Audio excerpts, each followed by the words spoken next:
We got an army you can see, and an army you don't know nothing about.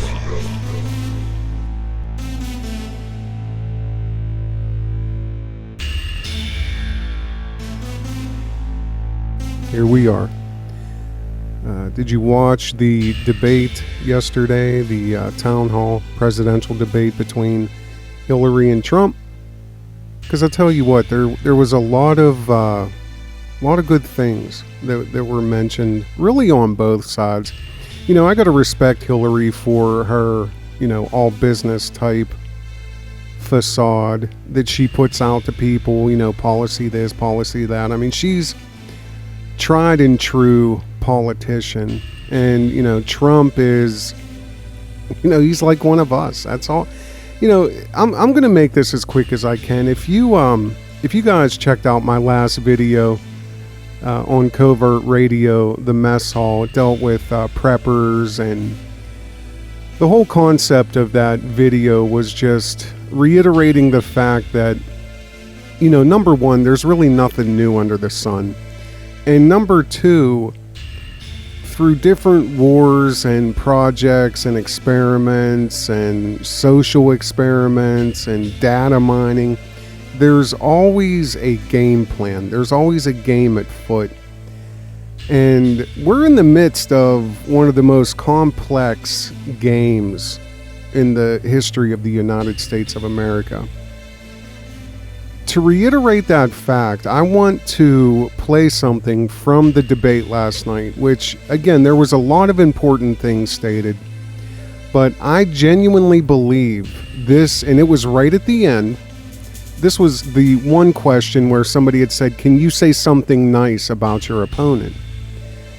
And this was during that exchange, but to me, this was the most important statement made by Hillary Clinton last night.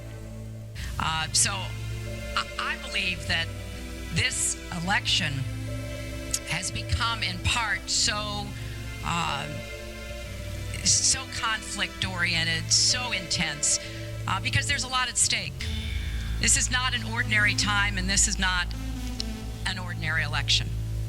We are going to be choosing a president who will set policy for not just 4 or 8 years, but because of some of the important decisions we have to make here at home and around the world, from the Supreme Court to energy and so much else. And so there is a lot at stake. It's one of the most consequential elections that we've had. Yes, it is, Hillary.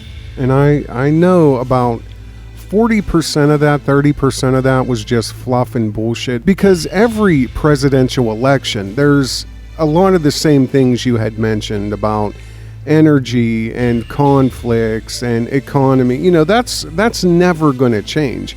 And that's always going to be important for presidential elections. But the key thing that you stated was this here. And so there is a lot at stake. It's one of the most consequential elections that we've had. The reason that it's the most important and consequential election in the entire history of the United States of America is because this is literally one of the only times that this hasn't been my guy or my other guy. Now, I'm not saying Trump isn't an insider. I mean, he's born and bred with money, millionaire his entire life.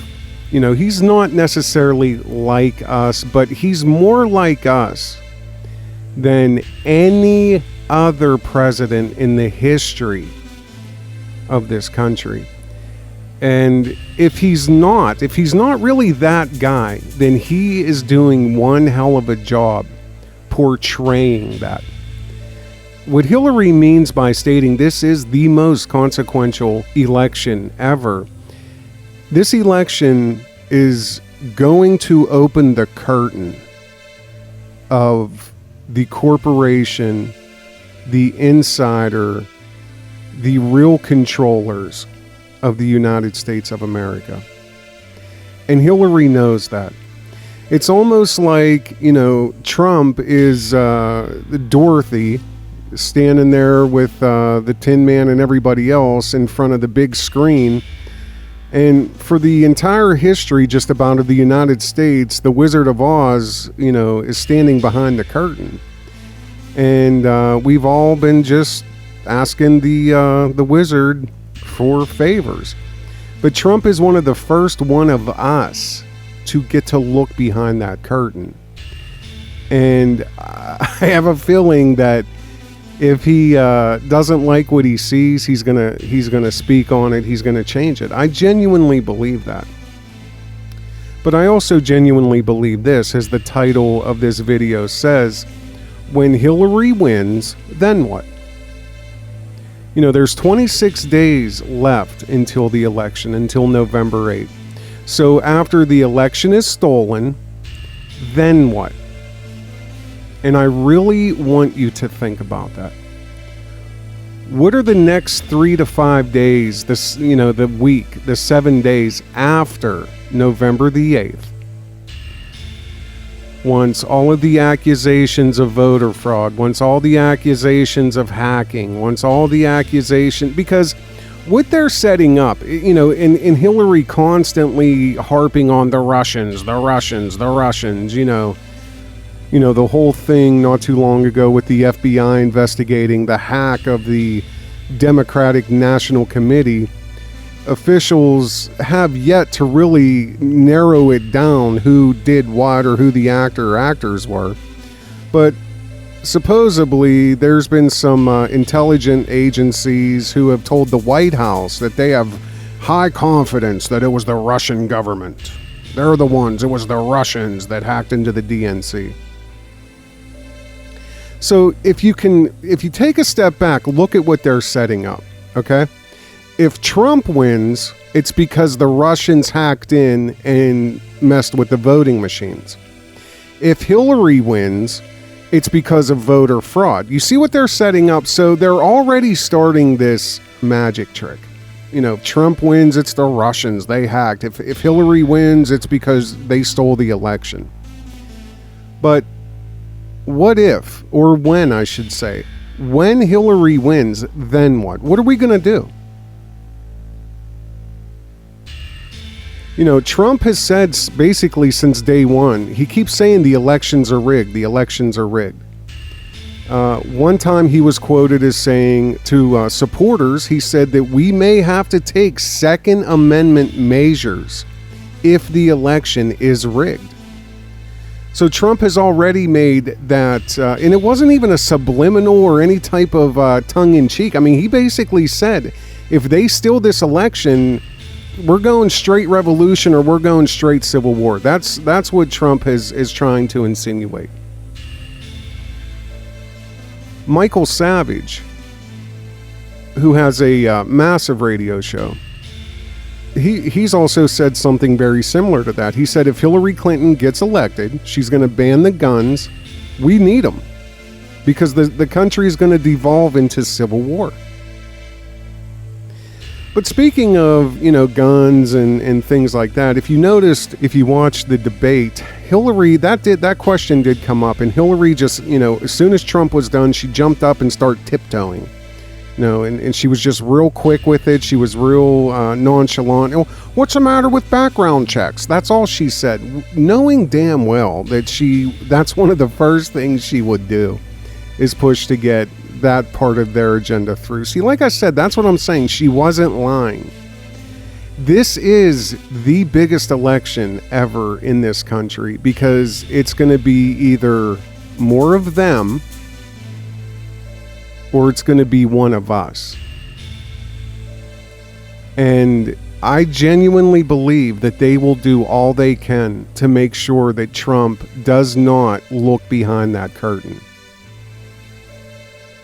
No matter if 75% of this country who knows that this man is speaking nothing but truth. I'm not talking about his character.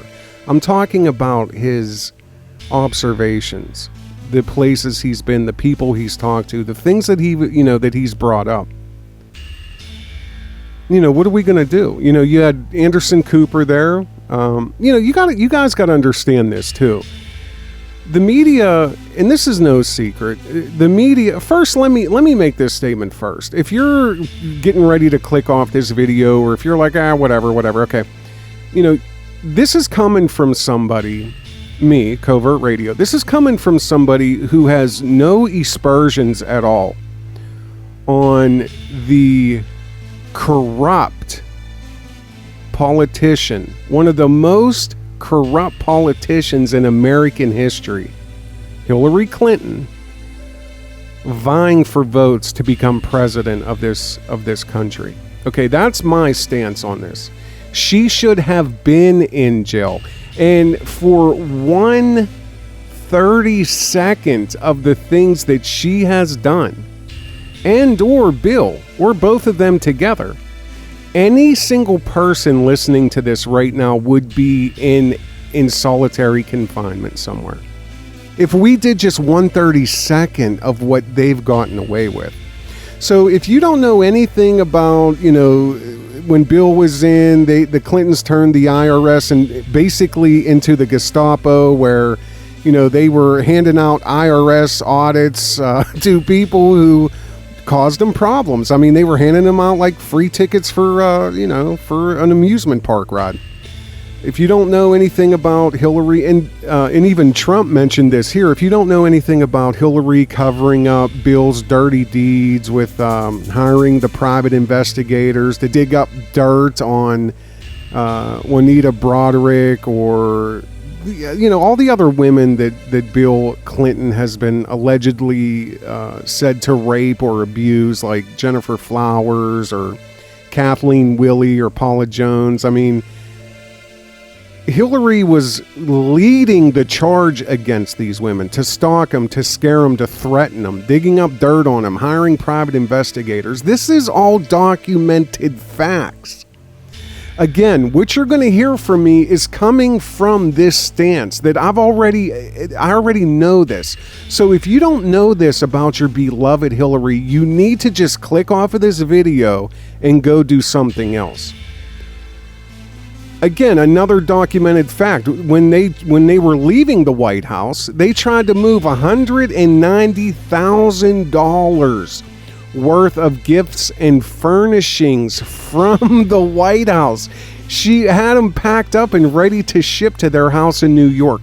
$190,000 worth of stuff from the White House. She thought it was hers. And they're just going to send it, they're going to redecorate their house in New York.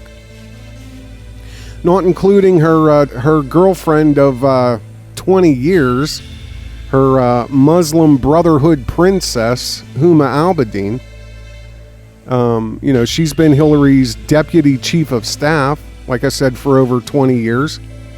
And Huma Abedin has known ties to the Muslim Brotherhood. For all of you who live on the moon, this is a group that's bent on destroying Western civilization. And their plan is to do it from within. Just with all the other Islamic supremacists. And that's Hillary's right-hand woman. You could look into Vince Foster's 1993 death and all the controversy that surrounds that. Let alone recent stuff, the emails, which she should be in prison for that. And any one of us would be in prison for that. So again, if you don't know this about your beloved Hillary, click off of this video and go do something else. Because what you're going to hear for the next 5-10 minutes or so is coming from somebody who knows that to be fact. I am not a conspiracist or what. I don't get into the conspiracy theories or anything like that. If it's a fact, it's a fact. That's it. That's the bottom line. Not including the primary being stolen from Bernie Sanders, which I think kind of backfired for them, because I think they were under the illusion that all the Bernie Sanders would become Hillary supporters. See, again, I have to go back to my last video and stating from World War II and Operation Barbarossa. If you didn't listen to that video, go ahead and check it out. But once they know something works, there's nothing new under the sun. The only thing they do is rename it and repackage it, but it's the same technique. And if you know anything about past elections, okay, these are elections that I've been on this planet for.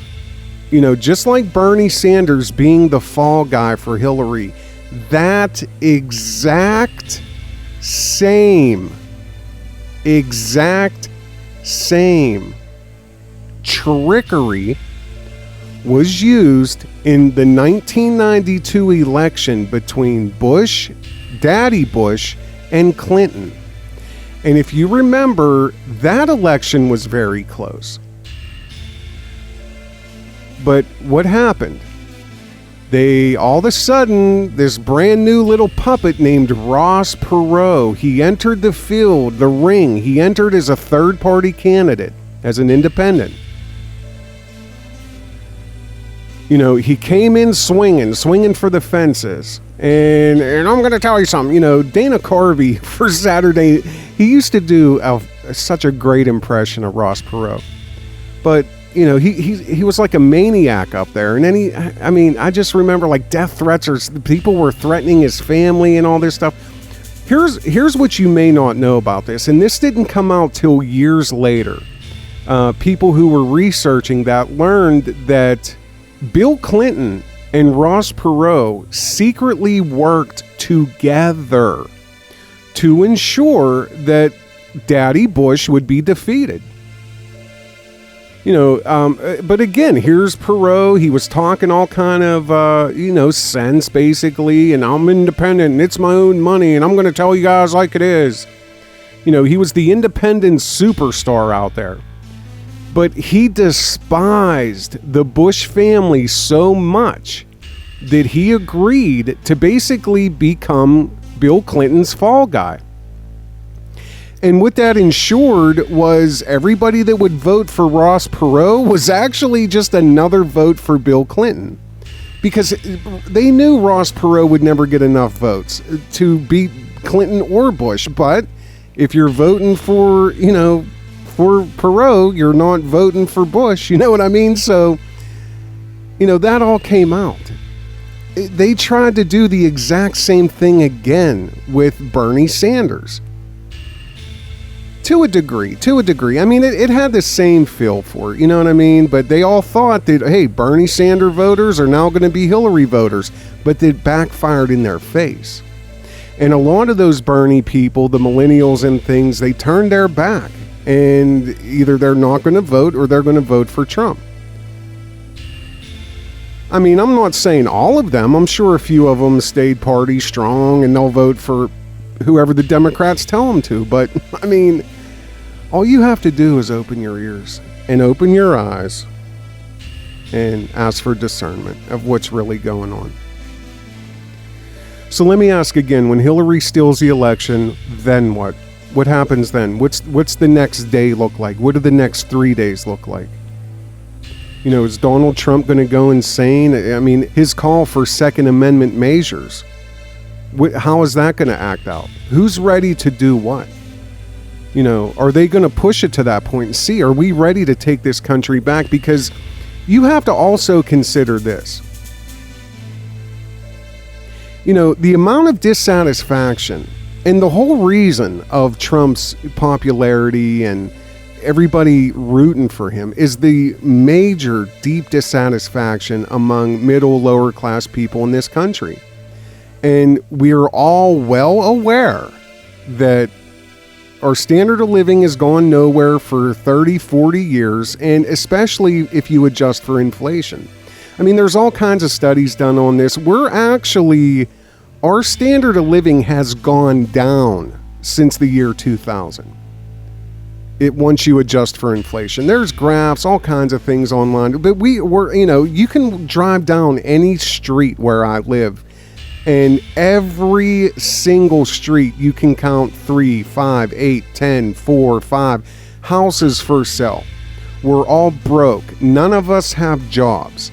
There are no jobs that you walk out of high school and you go get. No, you have to go directly $50, $80, $100,000 in debt to try to get a job paying $15 an hour, along with 20,000 other people trying to get a good job if they could afford to go to college. This country's in shambles. And on top of that,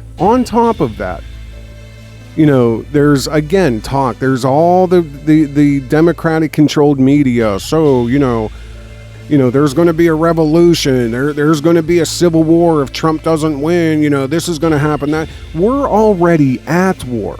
We've been at war. And I've also covered this in my last video. You know, the War of Attrition, that's been going on again since the 70s. No jobs, less pay. You know, the housing bubble, everything just grinding us down into nothing. The War of Attrition has been going on. You know, the race war, they've been trying to get that started at all cost with these federally trained cops. It's like shoot first, then ask questions. Here's my question. What happened to tasers? What happened to a billy club? Like, it's like these animals are out there with these loaded weapons and they're just ready to kill anybody who doesn't follow their commands. Like, it's all drilled into their heads. You know, and it's not just necessarily black on white or white cops and black people, but, you know, there was that one clip I seen not too long ago.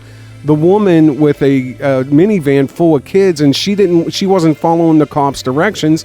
He goes crazy, starts unloading his clip in the van. No care in the world for the kids or anything. Like, you know, it's no secret they've dumbed down the cops. They want these, you know, just goons in there that just follow directions. But we have the War of Attrition. We have this race war that they've been trying to drum up for 20 years or so with, you know, now it's a pinnacle for that with the riots and these things that are happening every time something happens in a bigger city. You know, and now just if you really watched the debate, and you know, with this new thing with Trump and his locker room talk, you know, now Hillary's trying to make this between men versus women. So we have a war of attrition, we have a race war, we have a media war, we have a war between men and women. We've been at war. We're already at war. But the reason we have all these, and let me just mention this one last thing. There's also a war for our sanity. And I've coined this term. I call it sane shaming. It's sane shaming.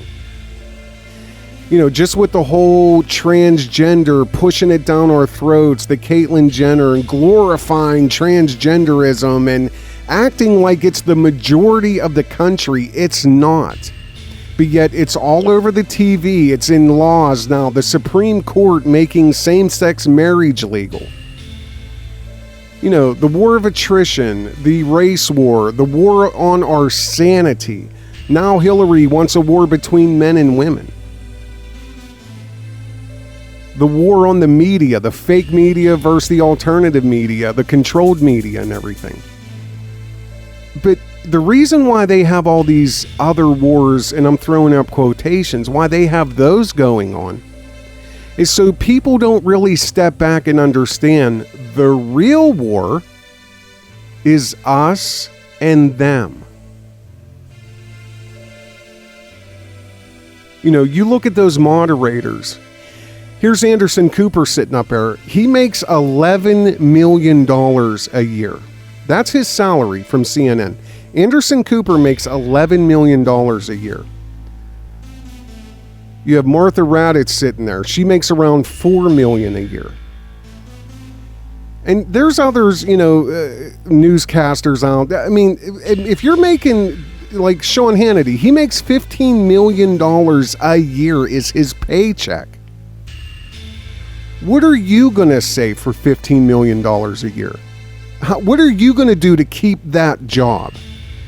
That's what I'm saying. You know, they want to push these people in our face to keep Because here's the thing, and we all know this. The whole thing with the media, and it's the controlled media, we all know that, but now if you've noticed, in the last month or so, they start running all these stories. I've seen one story, 43 states will have machines that are at least 10 years old, talking about the voting machines.